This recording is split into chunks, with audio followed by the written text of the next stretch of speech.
ओम नमः शिवाय। नमस्ते। शनि प्लेनेट अभी अस्त हो रहे हैं 7 जनवरी 2021 को।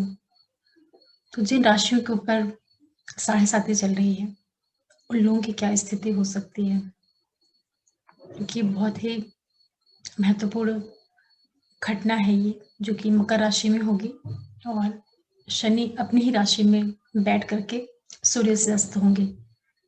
तो जो साढ़े साती में धनु राशि है और मकर और कुंभ है। धनु का आखिरी चरण चल रहा है साढ़े साती का, और मकर का जो है मध्य की उसकी साढ़े साती है। कुंभ वालों की भी पहली शुरुआत है उनकी साढ़े साती की। तो जब उनका स्वामी ग्रह शनि खुद अस्त हो जाएगा तो 1 महीने के लिए जो स्थितियां निर्मित होंगी उनके लिए, वो किस तरीके से अपना प्रभाव देंगी, क्योंकि सामान्य लोग साढ़े साती के नाम से ही बहुत ज्यादा डर जाते हैं। तो क्या सच में साढ़े साती इतना बुरा प्रभाव दिखाती है, या ये भी एक सामान्य घटना है? जैसे सारे ग्रहों के गोचर होते हैं उसी तरीके से शनि का भी गोचर है। तो उसी के प्रभाव के बारे में आज आप लोगों से बात करूंगी, और साथ में रिक्वेस्ट करूंगी कि वीडियो को पूरा जरूर देखिएगा लास्ट तक।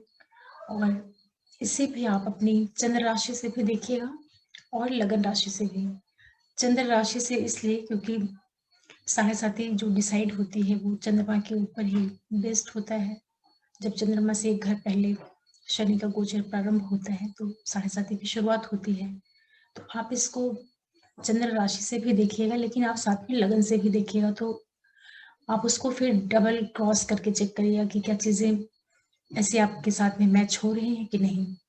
और साथ में ये भी रिक्वेस्ट करूंगी कि अगर आपने पहली बार देखे हैं और वीडियो आपको पसंद आ रहा हो तो प्लीज आप हमारे चैनल को सब्सक्राइब कर सकते हैं, लाइक कर सकते हैं और शेयर कर सकते हैं। और बेल आइकन जो घंटी वाला बटन है उसको जरूर दबा कर रखिएगा, जिससे मैं कोई भी नया वीडियो डालूं तो नोटिफिकेशन आप लोगों को मिले। और शनि के ऊपर थोड़ा बात कर लेते हैं कि जो शनि ग्रह है बहुत बड़ा प्लेनेट है ये, और जो हमारा सोलर सिस्टम है उसका बिल्कुल लास्ट आखिरी ग्रह है। ऑर्बिट का सबसे लास्ट ऑर्बिट पे जो प्लेनेट है वो शनि है और बहुत बड़ा है। वहां पे सूर्य का प्रकाश बिल्कुल भी नहीं पहुंचता है, इसीलिए वहां पे बहुत अंधेरा रहता है। हालांकि शनि जो है गैसियस पिंड है, बहुत सुंदर ग्रह है ये, देखने में बहुत सुंदर है, लेकिन सूर्य से इतना दूर है तो वहां पे प्रकाश नहीं पहुंचता, इसलिए भी ये बहुत ठंडा ग्रह माना जाता है। और दूसरा ये है कि शनि चूंकि इतना दूर है और इसकी कक्षा इतनी बड़ी है तो ये बहुत धीरे धीरे मूव करता है, बहुत धीरे धीरे चलता है। जो 360 डिग्री की अपनी जोडिक साइकिल है उसको पूरा करने में इसको लगभग 2.5 साल के करीब टाइम लगता है। तो इसीलिए शनि को मांदी भी बोलते हैं। मांदी मीन्स कि बहुत कोई बहुत स्लो काम करे। मांदी मतलब कि बहुत स्लो चलने वाला, बहुत धीरे धीरे। तो इसीलिए सैटर्न प्रधान लोग जो होते हैं थोड़ा सा बाहर से भी देखने में और मुझसे जो उनकी एक्टिविटीज होती हैं बहुत स्लो होती हैं। और शनि की जो साढ़े साती होती है उसके तो नाम से ही लोग बहुत घबरा जाते हैं, डर जाते हैं, जबकि हमेशा ये खराब परिणाम दे, ये जरूरी नहीं होता है। उसके लिए पूरी पत्रिका को देखना पड़ता है और बाकी जो प्लैनेट्स है उनकी क्या स्थिति है, सैटर्न स्वयं किस तरीके से बैठा हुआ है, कई चीजें देख करके फिर साढ़े साती का परिणाम देखना चाहिए। और कई बार तो साढ़े साती बहुत सफलता देने वाली भी होती है और उसी पीरियड में बहुत बड़े बड़े काम भी होते हैं लोगों के, तो इसलिए साढ़े साती से बिना जाने समझे नहीं डरना चाहिए। चलिए बात करते हैं आप लोगों के लिए कि क्या संभावना बन सकती है।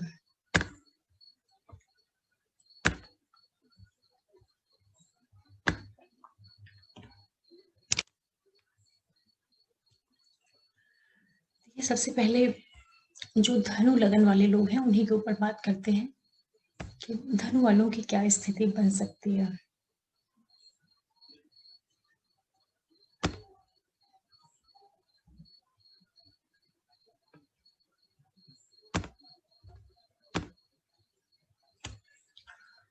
देखिए, जो धनु लग्न के लोग हैं आप लोगों के लिए साढ़े साती का आखिरी चरण है। कहने का तात्पर्य ये है कि शनि अभी मकर राशि में गोचर कर रहे हैं और आपकी जो राशि है उससे ये द्वितीय भाव में है। तो अब आपकी उतरती हुई साढ़े साथी है, जिसमें से 1 साल निकल गए हैं और 1.5 साल के करीब और टाइम बचा हुआ है अभी। तो आपकी कुंडली के लिए जो धनु लगन वाले लोग हैं, धनु राशि वाले लोग, यहाँ पे जो सैटर्न होते हैं शनि, वो सेकंड हाउस और थर्ड हाउस की लॉर्डशिप लेकर के चलते हैं। तो दूसरा भाव जो होता है वो परिवार का होता है, कुटुंब का होता है, धन का होता है, वाणी स्थान होता है और खान पान का होता है। बहुत सी चीजों को लेकर के दूसरा भाव चलता है, संपत्ति को लेकर के, फाइनेंस वगैरह को। और इसके साथ जो तीसरा भाव होता है वो पराक्रम का भाव होता है। पराक्रम में हर एक तरह के जो आपके प्रयास होते हैं, जो आपके छोटे भाई बहन वगैरह होते हैं, जो आपके अड़ोसी पड़ोसी होते हैं, और जो भी ट्रेवलिंग वाली चीजें होती हैं, इन सारी चीजों को लेकर के मंत्र वगैरह से संबंधित ये भाव होता है। तो ये दोनों का स्वामी हो करके शनि द्वितीय भाव में अस्त हो रहा है और सूर्य के द्वारा अस्त हो रहा है। तो सूर्य आपके लिए 9th हाउस के लॉर्ड है, भाग्य भाव के मालिक होकर के आपके द्वितीय भाव और तृतीय भाव के स्वामी को अस्त कर देंगे। और चूंकि भी आपकी साढ़े साथी भी चल रही है, तो धनु लगन वालों के लिए देखिए, धनु के जो स्वामी ग्रह होते हैं वो गुरु होते हैं, और शनि जो है, शनि और गुरु का जो संबंध होता है आपस का, ये ना तो बहुत मित्रता वाला होता है, ना तो बहुत शत्रुता वाला होता है, एक सम न्यूट्रल सा होता है। ये दोनों जो है अपने अपने में रहने वाले प्लेनेट, या इस तरीके से कह लीजिए कि जिनका आपसे संबंध होता है वो न्यूट्रल सा होता है। ना बहुत ज्यादा एक दूसरे को कोऑपरेट करना, ना बहुत ज्यादा विरोध करना, आप इसको इस तरीके से भी समझ सकते हैं। और यहाँ पर शनि जो रहेंगे 1 महीने के लिए अस्त हो रहे हैं, 7 जनवरी से लेकर के करीब 10-12 फरवरी 21 तक का जो टाइम रहेगा, वहां पे सेकंड अस्त होंगे सूर्य के द्वारा। और सूर्य से ये 15 डिग्री आगे और पीछे रहने पर अस्त हो जाते हैं। तो जब कोई ग्रह अस्त होता है तो अपनी सामर्थ्य को खो देता है, अपने परिणाम देने का जो उसका तरीका है, उन चीजों के ऊपर कहीं ना कहीं एक नकारात्मक प्रभाव पड़ता है। तो शनि जो और साथ में चीज और भी रहेगी कि जो इसके जो नेचुरल क्वालिटीज होती हैं, जो इसके इसके मौलिक गुण होते हैं, वो नहीं समाप्त होते हैं, वो रहेंगे। लेकिन जो परिणाम देने का तरीका होता है, क्या ये कह लीजिए कि जो बाहर से दिखने वाली चीजें होती हैं, कोई भी प्लेनेट जो बाहर से अपनी अचीवमेंट्स देता है, अचीवमेंट्स का मतलब कि बाहर से वो किस तरीके से किसी की लाइफ को प्रभावित करता है, जो कि विजिबली लोगों को दिखाई पड़ता है, उन चीजों में थोड़ा कमी आ जाती है। तो सैटर्न की ये सारी जो पावर रहेंगी 1 महीने के लिए काफी कम हो जाएंगी। तो आपके लिए किस तरीके से प्रभाव दे सकता है, क्योंकि बहुत योग कारक नहीं है आपके लिए शनि, द्वितीय भाव और तृतीय का मालिक होने के कारण धनु लगन और राशि वालों के लिए सैटर्न योग कारक प्लेनेट में नहीं आता है, क्योंकि ये न तो केंद्र का मालिक है, ना ही त्रिकोण का मालिक है। तो एक तरीके से सामान्य भाव को लेकर के चलता है। तृतीय भाव तो फिर भी ठीक भाव है, उतना बुरा नहीं है, लेकिन बहुत योग कारक प्लेनेट में ये नहीं आएंगी। अब चूंकि ये अस्त होंगे, तो अस्त होंगे तो आपको जो प्रमुख 2 भाव है उनसे संबंधित परिणामों में आपको एक न्यूनता देखने को मिलेगी। तो द्वितीय भाव आपका जो है वाणिज्य स्थान का है, आपके धन का है, कुटुंब का है, और आपके खान पान का, इन चीजों को लेकर के जो आपका फाइनेंस वगैरह है उसको लेकर के चलता है। और तीसरा भाव जो होता है आपके भाई बहन वगैरह को लेकर चलता है। और चूंकि यही पे 10वें भाव में, द्वितीय भाव में मकर राशि में शनि बैठे हुए हैं, और सूर्य के नक्षत्र से निकल करके फिर ये जो चंद्रमा का श्रवण नक्षत्र है उसमें गोचर करेंगे। तो ये जो स्थितियां इनकी बनेंगी, शनि का जो यहाँ पे अस्त होना है, ये आपके लिए एक तो देखिए, जो आपका फाइनेंस रहेगा पूरे 1 महीने तक, परिवार के अंदर जो धन का आवागमन है, या हर एक तरह की जो प्राप्तियां हैं धन के रूप में, असेट्स के रूप में, वो सारी चीजों में आप देखेंगे कि आपको एक न्यूनता दिखाई पड़ेगी। न्यूनता मतलब कि चीजें एकदम रुकी हुई रहेंगी, उसमें कोई बहुत ज्यादा प्रभाव नहीं दिखेगा। और तीसरा भाव जो कि आपके भाई बहनों का है और आपके अड़ोसी पड़ोसी का है, इन चीजों को लेकर के तृतीय भाव चलता है, आपके पराक्रम को लेकर के चलता है। तो ये हो सकता है कि 1 महीने तक जो आपके अंदर कार्य करने की जो एक ललक होती है, या जो एक नेचर होता है किसी काम को बहुत अच्छे से करना, बहुत इनिशिएटिव लेना, इन सारी चीजों में आपको एक कमी देखने को मिलेगी। और चूंकि साढ़े साथी में चंद्रमा के ऊपर सैटर्न प्रभाव डालता है, तो चंद्रमा जो है आपकी कुंडली के लिए अष्टम भाव को लेकर के चलता है। अष्टम का मालिक होकर के चंद्रमा जब आपके धनु राशि में बैठा होगा तो आपकी 7.5 हो रही है, और चंद्रमा से द्वितीय भाव में शनि का गोचर है, वो भी अस्त हो गए। तो ये आपके लिए एक तरीके से धन की जो स्थितियां होंगी उनको कहीं ना कहीं ये रोकने का काम करेंगे। ये कह लीजिए कि रुकी हुई सी रहेंगी, इसमें बहुत ज्यादा आपको ग्रोथ या इस तरह की चीजें नहीं दिखाई पड़ेंगी। लेकिन तीसरा भाव पराक्रम का भी है, तो जो आपका पूरा प्रयास रहेगा वो इस 1 महीने का जो टाइम पीरियड रहेगा, 1 महीने, सवा महीने के, 1 महीने 5 दिन 7 दिन का जो करीब टाइम आ रहा है, ये आपके लिए रुका रुका सा रहेगा। तो ये बहुत ज्यादा डरने और घबराने की जरूरत नहीं है। एक तरीके से आप ये भी कह सकते हैं कि जो 7.5 जो उतरती हुई 7.5 है, खैर उतरती हुई 7.5 वैसे भी बहुत ज्यादा तकलीफ नहीं देती है। तो ये टाइम पीरियड आपके लिए कुल मिलाकर के ये रहेगा कि आप अपने धन से संबंधित जो चीजें होंगी, कहीं उनका निवेश करना है या कहीं इन्वेस्टमेंट करना है या किसी को देना लेना है, तो धन से संबंधित जो आपके मेजर डिसीजन रहेंगे उनको आप थोड़ा सा संभाल करके ही करिएगा। बहुत सोच समझ कर तो ही आप उसको आगे बढ़िएगा, क्योंकि चूंकि इसका मालिक ग्रह जो है अस्त हुआ है, द्वितीय भाव का मालिक ग्रह अस्त हुआ है और तृतीय का मालिक अस्त हुआ है शनि। तो जो छोटे भाई बहन वगैरह रहेंगे उनके साथ में आप अपने संबंधों को लेकर के थोड़ा सा सतर्क होकर रहिएगा। पड़ोसियों को लेकर के बहुत सतर्क होकर रहिएगा, किसी तरह का उन लोगों से वाद विवाद ये सारी चीजें मत करिएगा, क्योंकि हो सकता है कि उनसे किसी तरह का वैचारिक मतभेद या इस तरह की स्थितियां निर्मित हो सकती हैं। तो थोड़ा सा आप संभालते हुए आगे बढ़िएगा। और फाइनेंस से संबंधित जो भी डिसीजन होंगे, किसी को देना लेना है, धन वगैरह, तो उन चीजों का जो निर्णय है उसको भी बहुत समझदारी के साथ में करिएगा, क्योंकि स्वामी जब उसका अस्त हुआ है तो वो कहीं ना कहीं गलत निर्णय भी करवा सकता है। उस भाव का मालिक जब अस्त हुआ है, अक्रिय हुआ है, या इस तरीके से कह सकते हैं कि जो उसकी ताकत है वो खत्म हुई है, तो उस भाव से संबंधित जो चीजें हैं उनमें कहीं कमी या न्यूनता आ सकती है निर्णय के द्वारा। तो इन चीजों की आपको संभाल करनी पड़ेगी इन 1 महीनों के अंदर। और चूंकि ये वाणी स्थान है, द्वितीय भाव आपकी वाणी स्थान भी है, और वाणी का मालिक जो है अस्त हो रहा है, और यहाँ पे साथ में अभी और भी प्लैनेट्स बैठे हुए हैं, गुरु हैं और सूर्य हैं, बुध हैं, चंद्रमा है, ये सारे प्लैनेट्स यहाँ पे बैठे रहेंगे। इनके बीच में शनि अस्त हो रहे हैं और गुरु भी 17 जनवरी से अस्त हो जाएंगे।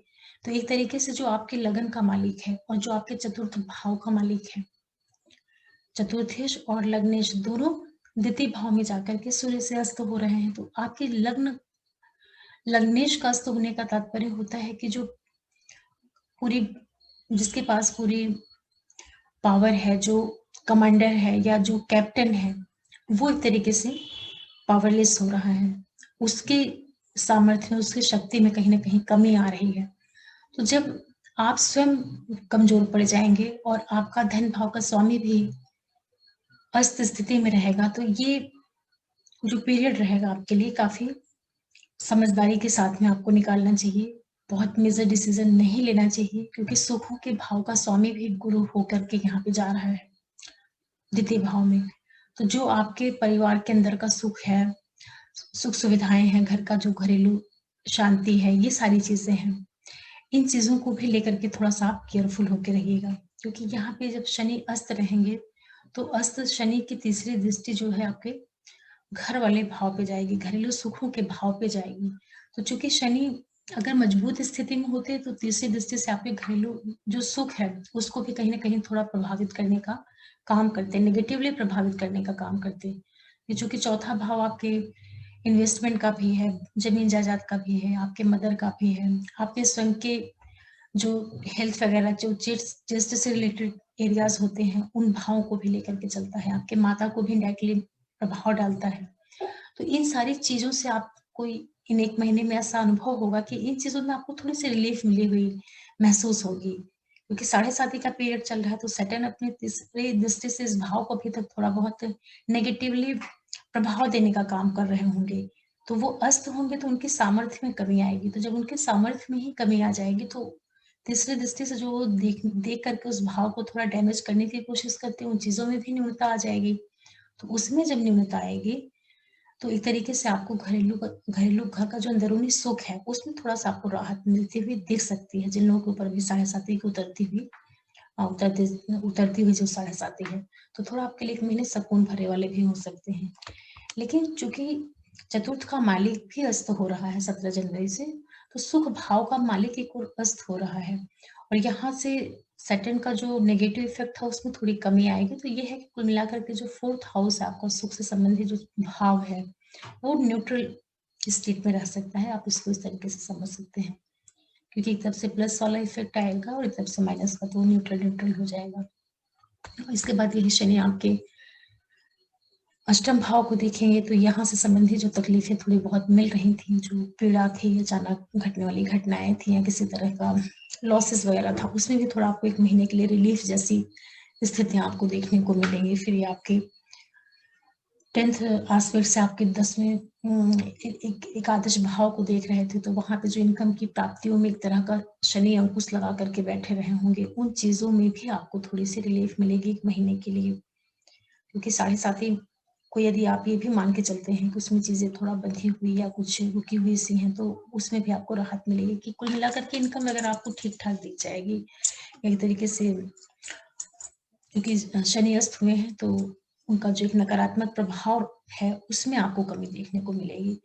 क्योंकि वो ग्रह ही कमज़ोर हो गया, तो जब कमज़ोर हो गया, तो जो उसका परिणाम देने का थोड़ा बहुत नकारात्मक उसकी जो क्वालिटीज़ थी, उनमें भी कमी आ जाएगी। तो ये 1 महीने का टाइम पीरियड थोड़ा-सा आपके लिए मिला-जुला प्रभाव दे सकता है। तो आप लोग अपने स्पेशली भाई-बहनों के साथ जो संबंध है, उसको विशेष रूप से ध्यान दीजिएगा। उनसे वैचारिक मतभेद वगैरह नहीं होने पाए, इसका ध्यान रखिएगा। और अपने स्वयं के स्वास्थ्य का भी ध्यान रखिएगा क्योंकि लग्नेश भी लगभग 1 महीने के लिए ये भी अस्त रहेगा जब तक कि सूर्य मकर से निकल करके कुंभ में नहीं आ जाते, तब तक ये स्थितियाँ निर्मित रहेंगी। इसके बाद जो दूसरी राशि है मकर, मकर वालों के लिए बात करते हैं कि उनके साढ़े साथी में ये अस्त शनि का क्या प्रभाव हो सकता है। देखिए जो मकर राशि वाले लोग हैं, आपके लिए तो सैटर्न आपके लग्न के ही मालिक हैं और लग्न में ही अस्त हो रहे हैं। तो यहाँ पर जो मकर राशि वाले लोग हैं, आपके लिए साढ़े साथी की मध्य स्थिति चल रही है, जो कि 1 साल निकल चुकी है।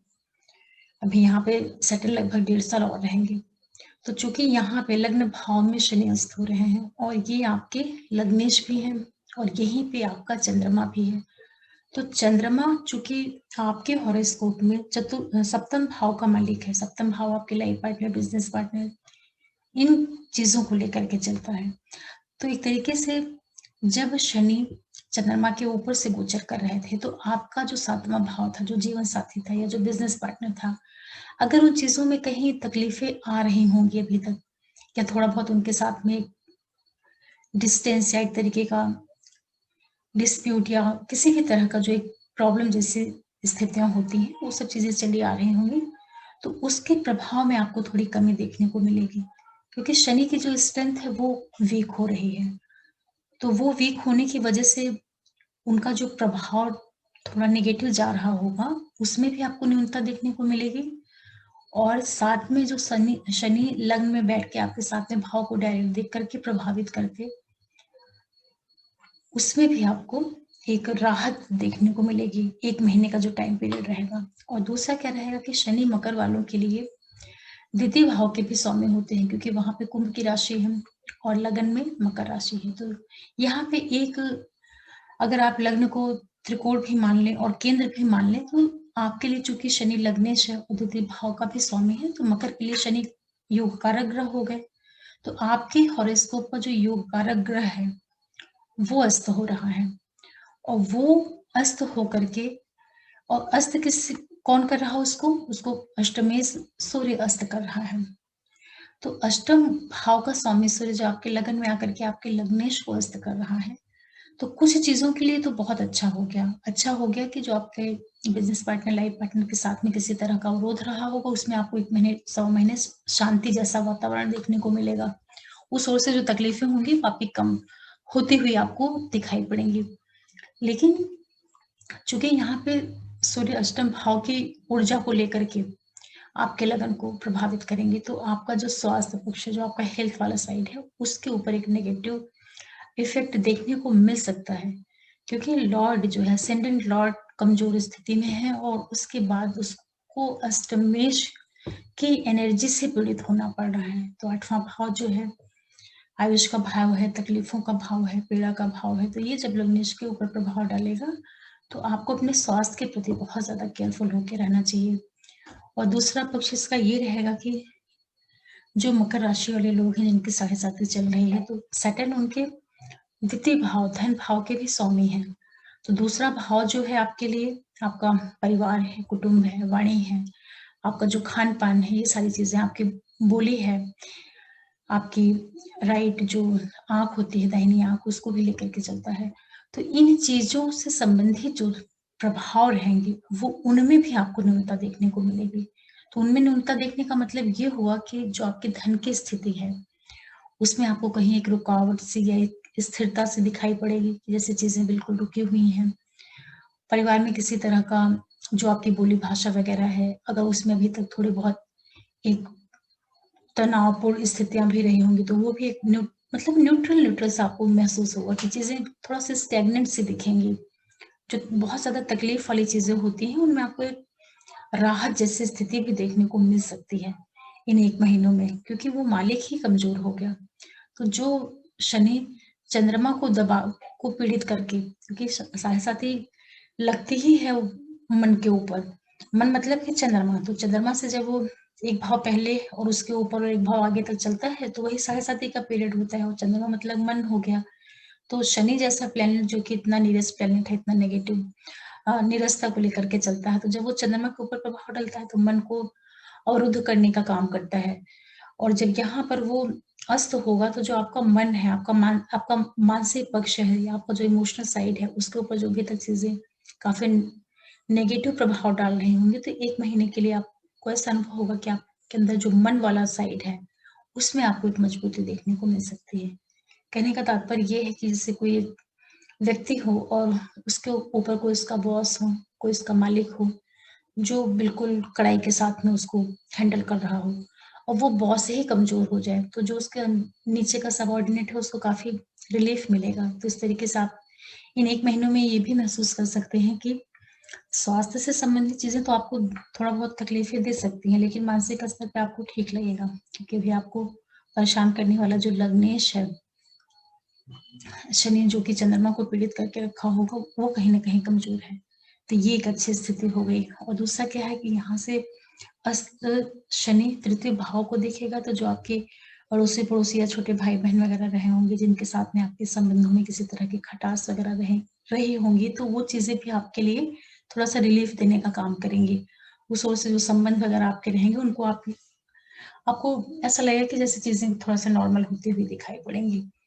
जीवन साथी, बिज़नेस पार्टनर के साथ में भी जो आपका संबंध में कोई कड़वाहट रही होगी, उसमें भी एक कमी आपको देखने को मिलेगी।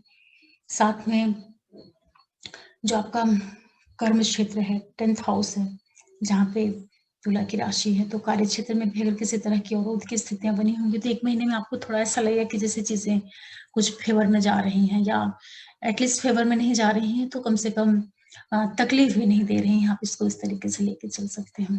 और चूँकि यहाँ पे गुरु भी 17 तारीख को अस्त हो जाएँगे सूर्य से, तो गुरु हालाँकि आपके लिए द्वादश भाव के मालिक हैं और तृतीय भाव के मालिक होकर के आपके ये लगन में आकर के अस्त होंगे।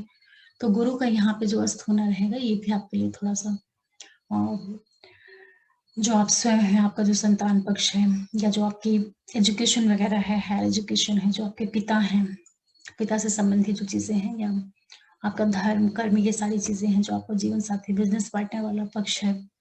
ओवरऑल जो आपकी फाइनेंस की स्थिति है, जो आपकी संतान, क्योंकि गुरु जो है संतान का भी कारक कारक है, विद्या का भी है, बुद्धि का भी है और दाम्पत्य का भी कारक एक तरीके से शुक्र, स्पेशली स्त्रियों के लिए पति का कारक माना जाता है। और उच्च शिक्षा का, धर्म, कर्म, इन सारी चीज़ों का पिता का भी नैसर्गिक इसको कारक मानते हैं। तो जब वो अस्त होगा, तो इन चीज़ों से संबंधित जो प्रभाव होंगे, उनमें आपको एक न्यूनता देखने को मिलेगी। फिर भी ये है कि जो मकर लगन और राशि वाले लोग हैं, जिनके ऊपर साढ़े साती अभी चल रही है, उनको 1 महीने में हेल्थ के प्रति थोड़ा सावधान होके रहना चाहिए। अपने फाइनेंस का विशेष रूप से ध्यान रखना चाहिए।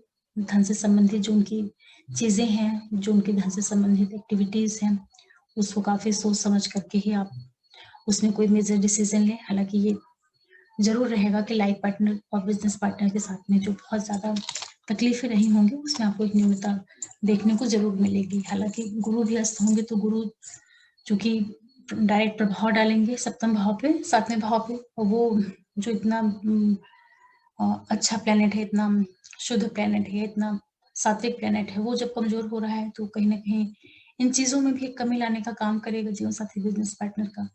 फिर भी कुल मिलाकर के ये रहेगा, कहीं ना कहीं लाइफ पार्टनर बिजनेस पार्टनर के साथ जो संबंध है उसमें आपको 1 महीने के लिए काफी राहत देखने को मिल सकती है, लेकिन स्वास्थ्य का और धन का आपको विशेष रूप से ध्यान रखना रहेगा। इसके बाद बात करते हैं तीसरी राशि कुंभ, जिन लोगों के ऊपर भी 7.5 शुरू हुई है, 1 साल अभी हुआ है आप लोगों को 7.5 शुरू हुए, तो आपके लिए क्या स्थितियां निर्मित हो रही हैं। आपका जो चंद्रमा है वो कुंभ के ऊपर है, ठीक है। तो कुंभ राशि में आपका चंद्रमा है और अस्त कहाँ हो रहा है, अपने से 1 राशि पीछे जाकर के द्वादश भाव में। तो द्वादश भाव का मतलब हुआ कि जो आपका लग्नेश सैटर्न है, एक तो वो अपने से द्वादश चला गया, अपने से विरोध में चला गया, अपने से घूम के 12वें भाव में जाकर के वैसे ही कमजोर हो गया। भले वो अपनी राशि का है, लेकिन अपने भाव से तो वो 12वें भाव में जा रहा। तो पहली स्थिति ये हुई कि इस तरीके से वो कमजोर स्थिति में गया। उसके बाद दूसरी चीज क्या हुई कि यहाँ पर जो चंद्रमा है आपके लिए 6ठे भाव का मालिक होकर के द्वादश भाव में है। आप इसे इस तरीके से, सॉरी, यहाँ पे जो चंद्रमा आपके लिए, जो आपका लगन है, कुंभ हुआ राशि, आपकी लग्न कुंभ हुई और राशि भी आपकी कुंभ हुई, क्योंकि आपके चंद्रमा यहाँ पे बैठेंगे। इस तरीके से आप समझिए इसको। तो कुंभ वालों के लिए जो स्थिति रहेगी वो थोड़ा सा अधिक तकलीफ वाली हो सकती है, क्योंकि 6ठे भाव का स्वामी बन करके आपके लिए चंद्रमा आपके कुंभ राशि में है। तो आपके शरीर में ही, आपके लग्न में ही, आपके व्यक्तित्व में ही जो शत्रु पक्ष है, 6ठा भाव क्या है, रोग है, ऋण है, शत्रु है, बीमारी है, कंपटीशन वगैरह का भी यही भाव है, कोर्ट कचहरी का भी यही भाव है। तो इन सारी ऊर्जाओं को लेकर के चंद्रमा आपके लगन भाव में बैठा है और ये इसका स्वामी, आपके लग्न का स्वामी अस्त हो रहा है।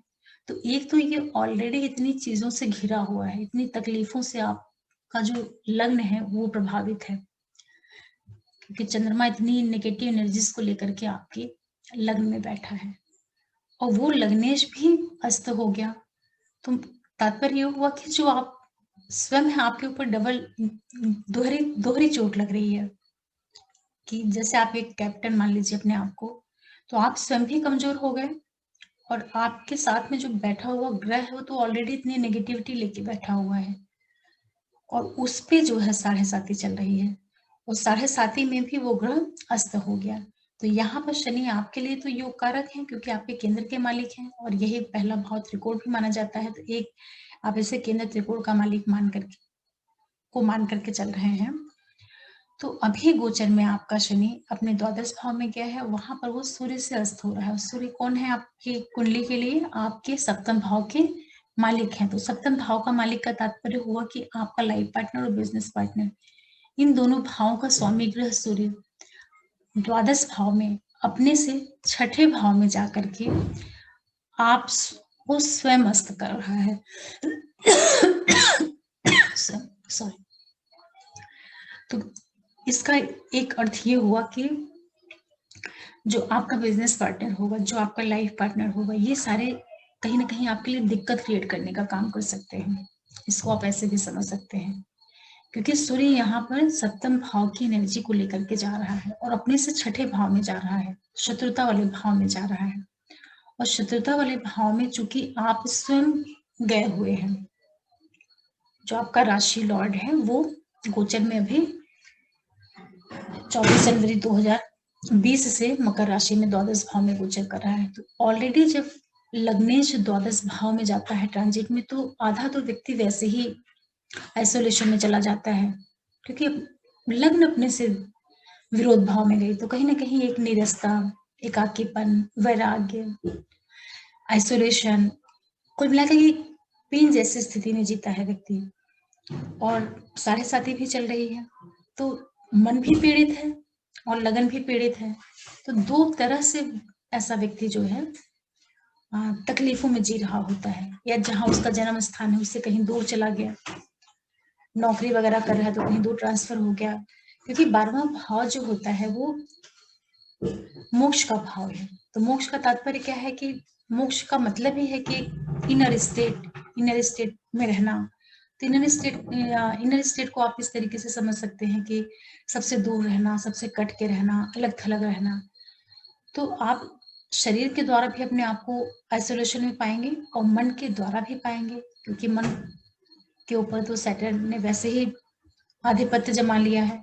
तो इन दोनों का मालिक होकर के जब शनि 1 महीने के लिए अस्त होगा, तो जो आपकी ये सारी नेगेटिव चीजें हैं, इनमें आप ये देखेंगे कि थोड़ा आपको जो इंटेंसिटी थी आइसोलेशन की, जो इंटेंसिटी थी आपके जो इनएक्टिविटी थी, या जो आप एकदम शांत रहे होंगे, उनमें आपको थोड़ा सा रिलीफ मिलेगा। थोड़ा आपको ऐसा लगेगा कि जैसे आपको आपके अंदर थोड़ा सा एनर्जी फील होगी, या एक जीने की आपकी इच्छा होगी। आप इसको इस तरीके से भी समझ सकते हैं, क्योंकि ये जो शनि की मजबूती थी, जो उसकी ताकत थी, उसमें कहीं ना कहीं कमी आ रही है। तो जब उसमें कमी आएगी तो उन जिन चीजों को लेकर के बहुत ज्यादा गहरा प्रभाव दे सकता था, वो थोड़ा सा न्यूट्रल होंगे। आप इसे ऐसे भी समझ सकते हैं। और सैटर्न चूंकि आपके द्वादश भाव में बैठ करके आपके सेकंड हाउस को देख रहे थे, जो आपके कुटुंब का है, धन का है, परिवार का है, तो ये कमजोर शनि जब आपके द्वितीय भाव को देखिएगा, तो जो उसकी दृष्टि है उसमें भी कहीं ना कहीं कमजोरी आएगी। तो जो आपकी वाणी में एक तीखापन रहा होगा, उसमें थोड़ा सा सुधार आपको महसूस होगा। जो दूसरा भाव आपके सुख कुटुंब का है, परिवार का है, धन का है, उसमें आपको थोड़ी कमजोरी महसूस हो सकती है। तो इस तरीके की स्थितियां आपके लिए निर्मित हो सकती हैं। और दूसरा ये भी रहेगा कि चूंकि चंद्रमा आपके लगन में है और सैटर्न द्वादश में है, तो जो आपका विरोधी पक्ष होगा, या जिनसे आपके शत्रुतापूर्ण संबंध होंगे, या जो भी आपके विरोध करने वाले लोग होंगे, इस टाइम पीरियड में उनकी ताकत बढ़ जाए, वो आपको अधिक तंग करें, परेशान करें। इस तरह के भी योग हो सकते हैं, क्योंकि 7.5 का पीरियड है और चंद्रमा यहाँ है, तो ये सारी एनर्जी को लेकर के चल रहा होगा। तो ये भी हो सकता है कि ये पूरा समय जो है आप दूसरों के ऊपर खर्च करें, दूसरे के कार्यों में अपने आप को स्पेंड कर दें, अपना पूरा टाइम जो है दूसरों के कार्यों के लिए लगा दें, और आप अपने स्वयं की चीजों के लिए कुछ भी ना कर पाए। इसे आप इस तरीके से भी समझ सकते हैं। और दूसरा एक तरीका इसका ये भी है कि जब ये 7.5 का पीरियड चल रहा है और गोचर में जो लग्नेश है आपका शनि, आप स्वयं जो है अपने से द्वादश भाव में चले गए हैं, तो इस टाइम पीरियड में अगर आप अपनी मेंटेलिटी इस तरीके की बना लें कि आप अपने लिए अपनी प्राप्तियों के बारे में ना सोच करके आप अपने मन में इस तरीके से अपने आप को समझाएं कि जैसे आप सारा कुछ दूसरों के लिए करने के लिए बने हुए हैं, या मानसिक रूप से आप अपने आप को तैयार कर लीजिए कि पूरा जो हमारा टाइम पीरियड है हम दूसरों के लिए कर लेंगे, दूसरों के लिए सेवा करना, या अपनी पूरी एनर्जी दूसरों पे लगा देना, दूसरे के कार्यों के लिए मेहनत करना। तो जब अपना फोकस, आपका जब इंटेंशन चेंज हो जाएगा, तो आपको तकलीफ भी नहीं होगी। इस तरीके से आप इसको समझ सकते हैं। तो कुंभ लग्न और राशि वाले जो लोग हैं, ये जो 7.5 आपको प्रभावित कर सकती है, थोड़ा सा जो आइसोलेशन वगैरह है उनमें आपको डाल सकते हैं। तो आप अपने आपको मानसिक तौर पे थोड़ा मजबूत करिए, और बहुत ज़्यादा होप लेकर के मत चलिए, क्योंकि जब बहुत ज़्यादा आशा करो किसी चीज़ से और वो नहीं होती है, तो भी एक तकलीफ होती है मन में, या डिससेटिस्फेक्शन वाली जो भावना होती है वो निकलती है। तो जब परिस्थितियां अपने विपरीत हों, तो सबसे अच्छी जो रेमेडी होती है, ईश्वर से मन को जोड़ लेना, और कोई भी उम्मीद नहीं करनी चाहिए। तो जब किसी से उम्मीद नहीं रहती है, कोई होप नहीं रहती है, तो फिर तकलीफ भी नहीं होती है, और जो तकलीफ वाला पीरियड होता है वो आराम से निकल जाता है। क्योंकि सारे दुखों का जो कारण होता है वो आशाएं होती हैं, उम्मीद होती है। जो हमारी दूसरों से उम्मीद करने की जो आदत है, जो हमारा स्वभाव है, जो हम दूसरों के द्वारा कुछ पाना चाहते हैं, उसी को जब समाप्त कर देंगे तो हमारी पीड़ा भी खत्म हो जाएगी। आप इसको इस तरह से भी समझ सकते हैं। तो आज मैंने सोचा कि आप लोगों को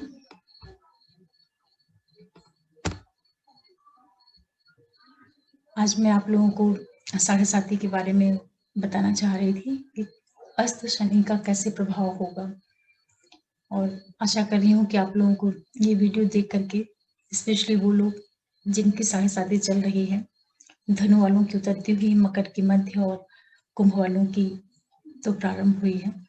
तो ये 1 महीना जब शनि अस्त रहेंगे, जो आपके ग्रह सैटर्न है, जब ये सूर्य से अस्त होंगे तो किस तरीके का प्रभाव देंगे, कुछ समझ पाए होंगे आप लोग। और एक रिक्वेस्ट करूंगी कि ये प्रेजेंट जो ट्रांजिट में प्लैनेट्स की स्थितियां बनती हैं, उनके ऊपर आधारित एक कैलकुलेशन होती है। तो आप लोग इसको बहुत ही नॉर्मल ढंग से लीजिएगा, बहुत ही सामान्य तरीके से इसके परिणाम को समझिएगा। ये जरूरी नहीं है कि आपके लिए भी बिल्कुल हूबहू वैसा ही रिजल्ट देखने को मिले जो मैंने बताया, क्योंकि जो आपकी हॉरोस्कोप होगी उसमें सैटर्न कहाँ पे प्लेस्ड, जो आपके बर्थ वाले चार्ट, बर्थ का चार्ट है, वहां पे शनि कहाँ जाकर के स्थित है, इसके ऊपर भी निर्भर करेगा। क्योंकि ये शनि तो गोचर में द्वादश भाव में है, मकर राशि में है प्रेजेंट ट्रांजिट में, लेकिन आपकी कुंडली में जो आप धनु, मकर और कुंभ राशि वाले लोग हैं, आपके लिए शनि कहाँ पे बैठे हैं, आपके चंद्रमा की जो बैठा हुआ है इन राशियों में, तो उनके साथ में कौन सा ग्रह बैठा है, उस राशि का जो स्वामी ग्रह है वो कहाँ पे स्थित है, उस राशि के ऊपर कौन से ग्रहों की दृष्टि पड़ रही है। कहने का मतलब ये है कि जब भी किसी एक ग्रह के बारे में कोई परिणाम लेना है, तो एक ही कोई एक पॉइंट नहीं होता है जिसके आधार पे पूरा प्रिडिक्शन कर दिया जाए। उसी चीज को हर एक तरफ से देखना पड़ता है, उसके बाद ही कोई फाइनल रिजल्ट देखने को मिलता है या कोई एक फाइनल कंक्लूजन पे पहुंच सकते हैं। इसलिए कभी भी कोई भी ट्रांजिट का वीडियो हो, उसमें कितनी भी पॉजिटिव चीजें बताई जाए या कितनी भी नेगेटिव चीजें बताई जाए, उसको सुन करके ना तो आप कभी निराश होइए और ना ही कभी आप बहुत ज्यादा खुश होइए, क्योंकि वो गोचर के ऊपर बेस्ड है। एक्चुअल जो रिजल्ट होगा वो आपकी हॉरोस्कोप बता सकती है कि क्या रियल स्थिति है।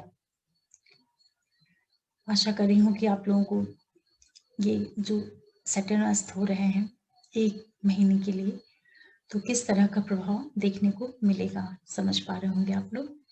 और ये जरूर बोलूंगी, साढ़े साथी हो या नहीं हो, इससे कोई प्रभाव नहीं पड़ता है।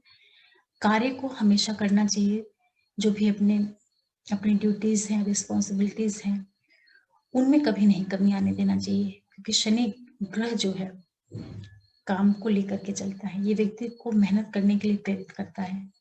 भले वो अस्त हो गए हों और आपकी मानसिक स्थिति इस तरह से बनने लगे कि आपके अंदर एक अनिच्छा हो, एक उच्चाटन की भावना पैदा हो कार्यों को लेकर के, अपनी जिम्मेदारियों को लेकर के, लेकिन आप अपने आप को मेंटली मजबूत बना करके रखिए और अपने सारे कार्य को, सारी ड्यूटीज को, सारी रिस्पॉन्सिबिलिटीज को पूरे लगन से, पूरे मन से करते रहिए। तो जब हमारा कर्म सही रहता है, जब हमारा कर्म पूरी पॉजिटिविटी के साथ आगे बढ़ता रहता है, तो प्लैनेट्स हमारे कितना भी विरोध करें, कितना भी अपोज करें, बहुत ज्यादा प्रभाव नहीं डाल पाते हैं। क्योंकि पूरा जो रिएक्शन है वो कर्मों का ही है।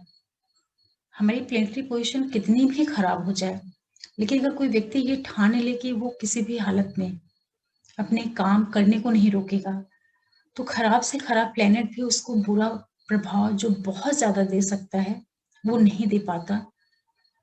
उसमें एक न्यूनता आ जाती है। ये कर्म का प्रभाव होता है, अपने प्रेजेंट कर्म का। जो पास्ट कर्म है वो एक अलग चीज हो जाती है, लेकिन जो प्रेजेंट में हम कर सकते हैं वो तो हमारे हाथ में है। तो आशा कर रही हूँ कि आप लोगों को एक हल्की सी आइडिया मिली होगी कि 1 महीने किस तरीके से निकल सकते हैं। और अगर आपको हमारा वीडियो पसंद आ रहा हो, मेरा चैनल आपको अच्छा लग रहा हो, तो प्लीज आप हमारे चैनल को सब्सक्राइब कर सकते हैं, लाइक कर सकते हैं, शेयर कर सकते हैं और बेल आइकन जरूर आप प्रेस करके रखें, जिससे मैं कोई भी नया वीडियो डालूं तो नोटिफिकेशन आप लोगों को मिले। आगे मैं एस्ट्रोलॉजी से रिलेटेड और भी जानकारी आपके लिए लेके आऊंगी। तब तक के लिए ओम नमः शिवाय, नमस्ते।